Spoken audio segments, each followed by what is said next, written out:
Flora, and welcome to the first segment of Ask Flora. I get so many questions from day to day, and all of them are so good.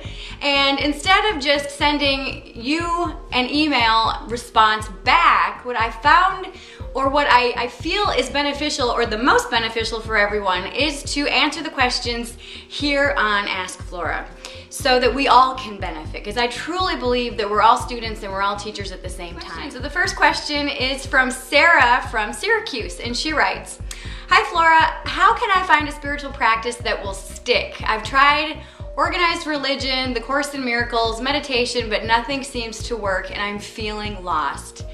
Help. Thanks for your time."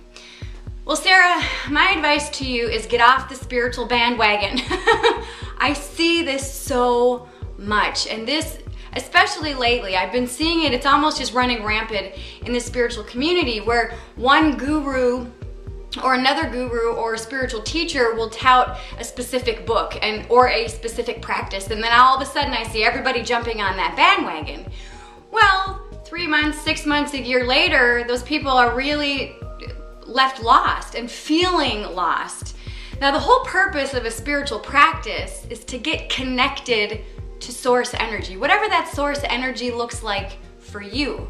So if meditation brings you closer to source energy, then do it. If eating a sugar-free or vegan or meat diet brings you closer to source, then go for it. If Catholicism or Judaism or being a Muslim or whatever other kind of religion that you're being guided to practice, if that brings you closer to your source energy, then do it.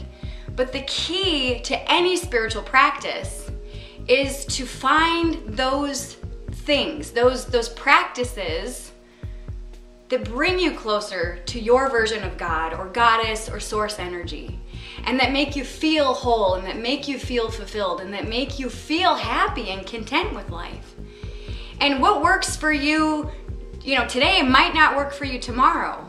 That's why it's called a practice. Continue practicing these things and trying it out. See what works, what doesn't feel fluid or whatever, but really allow yourself to question why you're choosing to do what you're doing.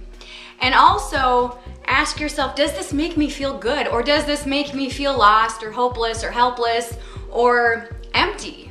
Because I know a lot of people who try meditation that it doesn't work for them. And so for that, I say try a different type of meditation, because there's so many different types out there. Still meditation where you're sitting there and you're oming it out, well, that works for some people, but not a whole lot. My perfect for, my practice, my perfect type of meditation is active meditation. So one of the things that I would really start to do if I were you, make a list of things that you do that really bring you closer to spirit, that really bring you closer to that source energy, that really bring fulfillment, and really allow yourself to feel that connection to spirit and to source energy. And that is your version of spirituality.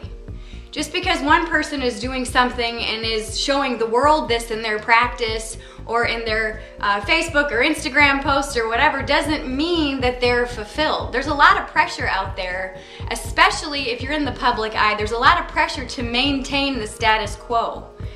And so one of the things that I would recommend is stop comparing yourself to all these other people who seem to have it all together spiritually, and go within and say, what formula can I create for my life that will really bring me closer to spirit? And that is my recommendation for you on how to get off the spiritual bandwagon and get on the spiritual track and on the spiritual path that will bring you that fulfillment, and that will bring you that peace in your heart, and bring you that joy and happiness and whatever else that you're hoping to receive and feel out of your spiritual practice. Well, Sarah, thank you so much for your question. And if you have a question for myself for these Ask Flora segments, please email your question to flora@florasage.com. Until next time. Mwah!